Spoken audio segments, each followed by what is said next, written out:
Hello guys, welcome back to another video. This is the Football Connect. I'm your host Sam and we are back again with another one. This is the voice of football that connects all emotions, people. We are back again with another one. We've just got a lot of things to talk about, so I'm gonna try to go as fast as I can, and I wanna know your thoughts in the comment section because Afcon is really hitting on and the round one is over, where I'm just gonna give you a brief of what has been happening, but also there are some news that are happening in the transfer world that I need to keep people alert with. So you might wanna check it, really sit down for this one. I wanna know which one do you really agree with it. Are you really interested with it or whatever that is happening? So first of all, Jose Mourinho was sacked by Roma. That was something that I didn't see coming. I thought because he had developed this relationship with the fans of Roma, it meant that he had also developed the relationship with the owners of the club. But the guy was sacked. It did not make sense, but it happened, people. He was sacked, and up to now, I still don't know why, really, to be honest. Did he deserve to be sacked? Why did he have to lose? Why did he have to move? It's really confusing, but you could see when he was leaving that Roman training ground that he was really in pain. The guy was laughing, not laughing, the guy was really crying. I don't even know where the laughing came from, but the guy was crying. You could see that he's really hurt. He was not really expecting to be sacked. He thought he had found his home in Roma, and he thought they were going to allow him to do more. They've never won a European Cup. It was Jose Mourinho's input that gave them that trophy. And after all those things that happened to him, how do you just sack him like that? That's where my confusion really is. I don't get it. He was sacked like nothing really happened. So I really felt sorry for him, and I'm hoping that he finds his best. So people were just thinking that he might go to Saudi, but nobody sees it. Bookmakers are saying he might go to Newcastle. There are also some rumors that he might go to Chelsea, going back for the third round in Chelsea. Every single round he has gone to that club, he has won something. So we are not really sure of this new round if he goes back there. And we are being told that he's being advised, in fact, that if he chooses anything, he should go international football. That's the only place he's actually going to succeed. So there's a lot of people who are coming up with their own inputs and stuff like that. So we don't really know where exactly it's going to go, but we'll keep you an eye on it, and we'll let you know really what happens as we go on with this. The second main story that has been going over the social media and has been causing havoc and craziness is Jordan Henderson leaving El Fatih, I think, is it El Fatih, from Saudi, and going to Amsterdam in Ajax, where he's going to be joining Ajax. And right now what we're being told is in UK preparing to go to Ajax. The interesting part that I've just heard from this news that so many people have not really been talking about, because everyone who's talking about this story, all they have one thing in common, is either to destroy his personality, destroy his name, or to say as much as they can say about him. But one of the truth we are being told over this is that all the time he has been there, it looks like the money was promised, he has not been paid, and it seems like he's gonna leave that money and go to Ajax because of something. So you might think that he left because they never paid him and he has been taking care of himself and stuff like that, in terms of what he has made already at Liverpool. Or you might say that maybe there was a disagreement because of the performance of the team, the club decided to do otherwise. But one thing that we know is that he's leaving, and it's only Jordan Henderson who's going to come out and set everything clear and tell us exactly why he decided to leave this club called El Fatih. And he, remember, promised us that he was going to develop football, he was going to try to help, he loves football, he was going to try to make football something big. And it seems like there are some countries that even though you try to make the club with the football big, it never really works. So it's going to be really interesting to see what happens as we go with this one. But that's what we're being told as the news that is happening this week. The other news that has really been causing chaos is that Everton and the Nottingham Forest are also in trouble again with some financial problems.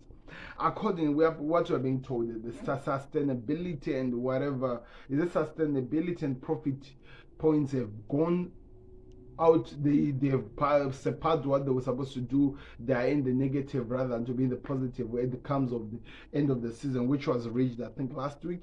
So because of that, the Premier League has to punish them, and they have been punished, or in fact they have gone into a they call it an independent panel which is going to decide what happens.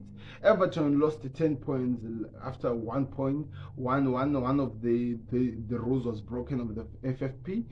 Now they are going back for the second time after the second one, and we are being told that they might lose at least 6 points. So it means in one single season Everton has lost 16 points, and for Nottingham Forest it means they will lose 6 points. And when you think about it, it's something that is crazy. FFPs have been there for 10 years, according to what I've been learning. If you want to learn more, go listen to Simon Jordan of TalkSports. He will actually explains to you why they are going like this and why they are going to be losing 6 points. He actually gives you a brief explanation which actually makes sense when you sit down and listen to it.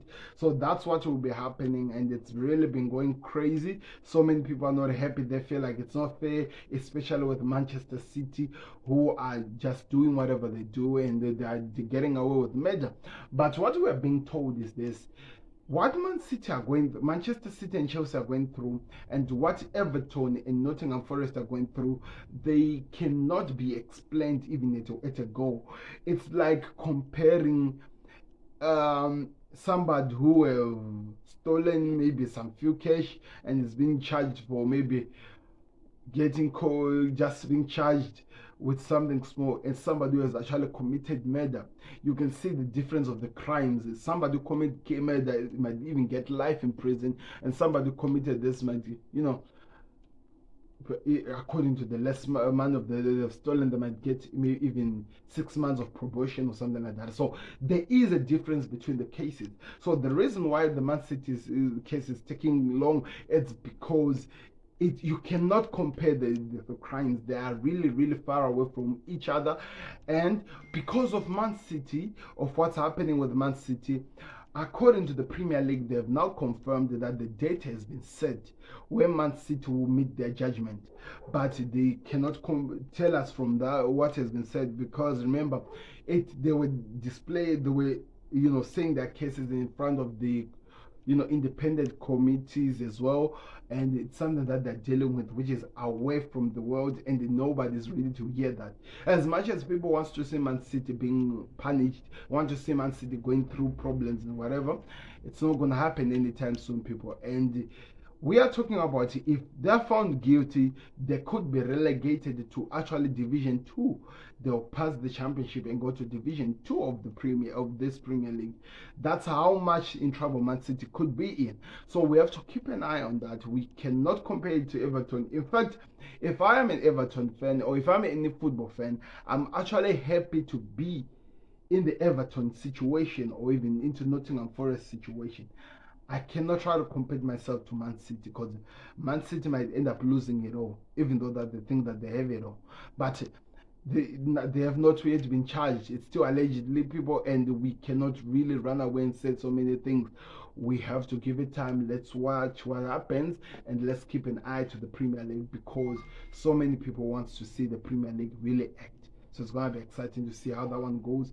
Do me a favor, click the like button, subscribe to the Connect as we move on with this. The other news that has been happening is Kylian Mbappe news is back. Remember the last time that I talked about this, we were told that on the 16th was the day, on the 15th, 12 or 16th, 12 a.m. was the day that Real Madrid had set and said that he has to make his decision. If he doesn't, they are walking away from. And Kylian Mbappe hit back and said that he will never be gonna be forced to do anything about his decision, because this is his life. He wants to decide what he wants to do. So according to this, the deadline that Real Madrid has set has passed. So people were asking, does this mean Real Madrid are out? Well, it looks like they are not out of this race. They were just trying to push him, and it looks like he's not falling for that trap. So things are still continuing. We'll keep an eye on it and see what really happens. But what we are being told, which is very important by the way, is PSG has made an £86 million bid. Is it pounds or euros? €80 million a year bid to Kylian Mbappe to extend his contract with them. So that's where the interesting part of this is. He hasn't made a decision where he wants to go and where he wants to play his football, where he wants to enjoy this football. But one thing that we know of is that him and the Real Madrid have not been really good friends, because they keep trying by all means to force him to do what he doesn't want to do, and he's not falling for that. He's taking his time and he's gonna make his decision when he's ready. So it's gonna be exciting to see what happens. But one thing I can tell you, a decision must be made, and a decision will be made, and we'll see where he'll be playing. He's in his final 6 months, which means clubs are allowed to talk to him and things are allowed to happen. At this moment, we're just waiting and we are watching to see what happens.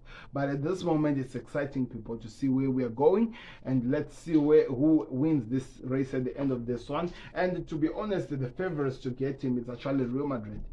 Clubs like Liverpool are just playing around to hope that something happens, but at this moment, nothing really tangible has happened, and it's exciting to see what will happen. There has been something that has been really hitting the news over who is the best between Kevin De Bruyne, Frank Lampard, Steven Gerrard, and Paul Scholes.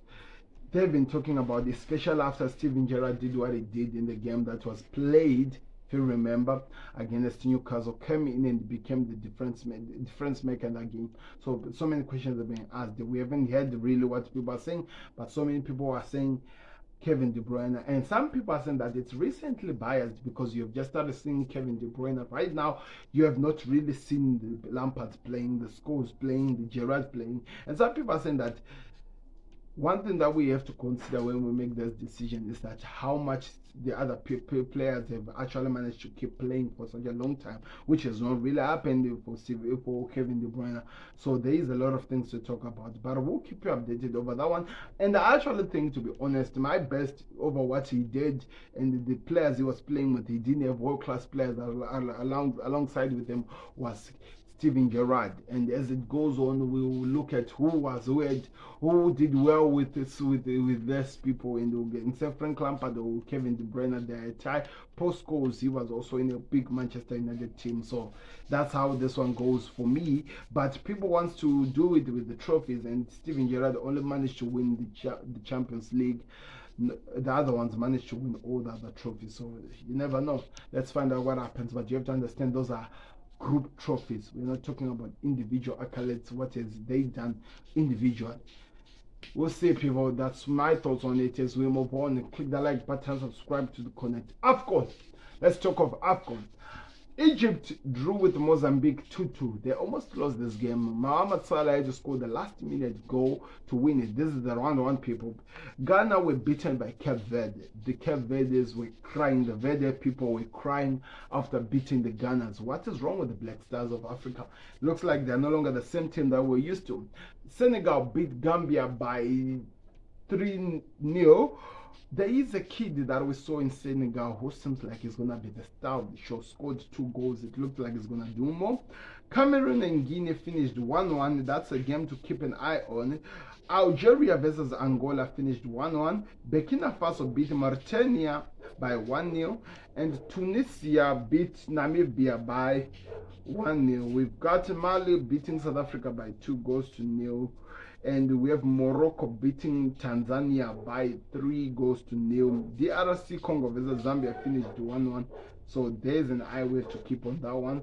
Those were some of the games that were played in the first group. Ivory Coast and Burkina Faso. Ivory Coast beat Burkina Faso by 2-0. And the Equatorial Guinea versus Nigeria draw 1-1. Was 0-0, I'm not really sure. So let me know your thoughts in the comment section as we go to the group 2s of the Afcon groups. It continues today. There are some teams that are playing today. I'll keep you updated with everything that is happening, like I tell you, people. But it's exciting times right now. Egypt is playing, if I'm not mistaken.